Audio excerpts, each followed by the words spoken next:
Bethany Lutheran Church. It's intern Rachel Patterson, and I know you all are enjoying your small group studies right now, and so today we're going to talk a little bit about the Holy Spirit and the phrase of the creed that says, I believe in the Holy Spirit. So this is the third person of the Trinity, the Holy Spirit, and this is the person of the Trinity that began in the Old Testament as the breath of God, the breath that kind of breathed life into all beings, into humans and in all animals, and which connects us all as one creation. And in the Old Testament, this breath of God is known in Hebrew as ruach. And that's the term that is used to describe this breath, this breathing of God.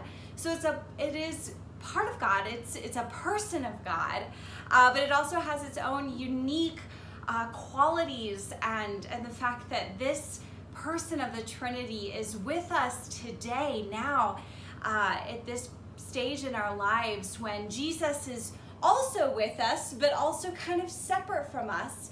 But when Jesus ascended into heaven, he said, I will leave with you an advocate. And that advocate is the third person of the Trinity, the Holy Spirit.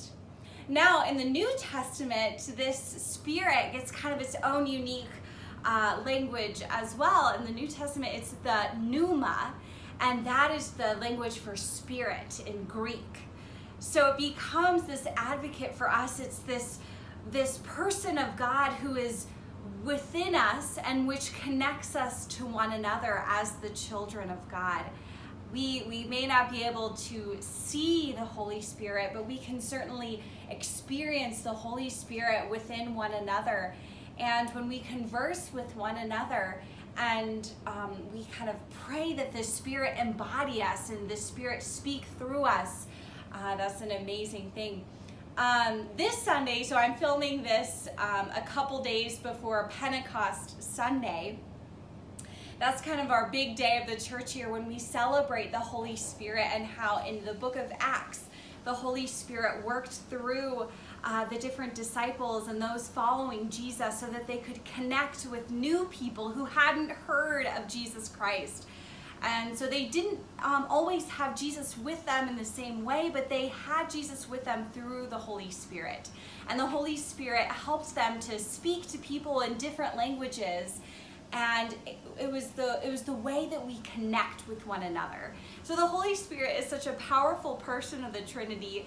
And I know that when I'm doing a lot of meditation or centering prayer, which we have at Bethany, I often call upon the Holy Spirit to center me and to also work within me and change me. So transformation is a part of our beliefs, and the Holy Spirit is what is at work within us, transforming us, making us new every single day. So hope you enjoyed this video, and hope you're enjoying this study group together, these small group studies. And hopefully you're enjoying some good conversation and fellowship. Okay, talk to you later. Bye. When I think about the Holy Spirit, I really connect with the idea that spirit and breath actually mean the same thing in Hebrew and Greek. You got the Hebrew word ruha and the Greek word pneuma, and both of those could mean either spirit or breath. And so the Holy Spirit could also be thought of as the breath of God. And in a lot of ways we see within the scriptures that the breath is how God works, right? Like God speaks, and there's something breathy about that. And then creation begins. And when God forms Adam out of the dust, God breathes the breath of life into Adam.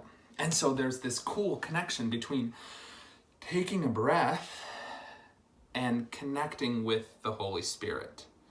When Moses asks God, what is your name? What should I call you? God says, I am that I am, or the Hebrew word is Yahweh.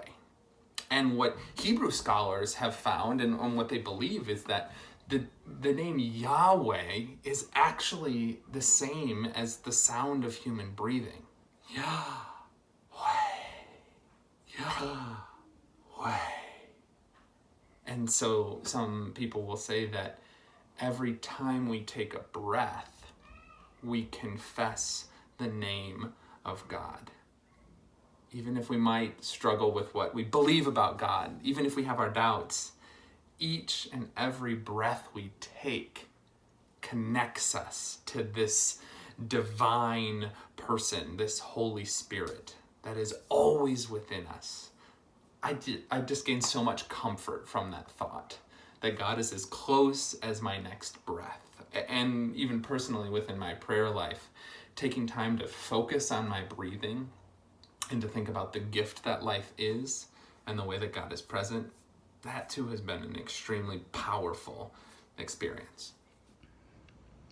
The Holy Spirit.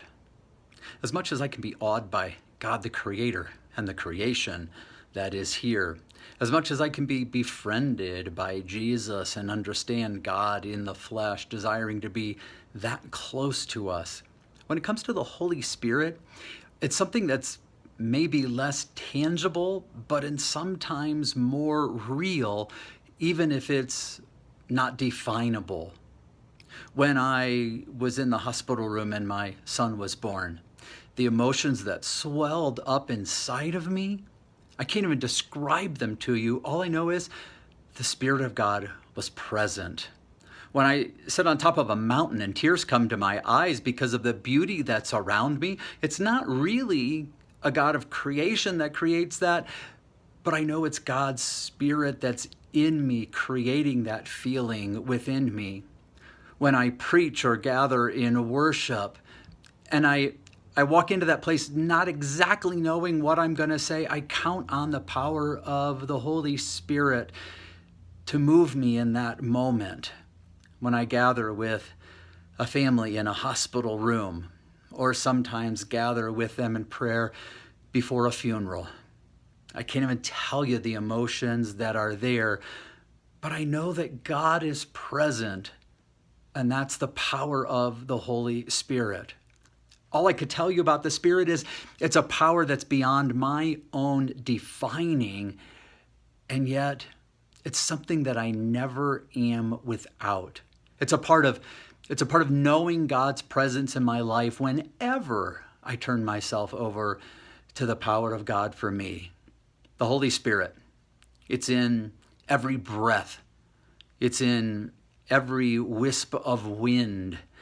It's in every emotion that I feel, whether it's overwhelming joy or even in my sorrow. I'm reminded God is there in all of it, always.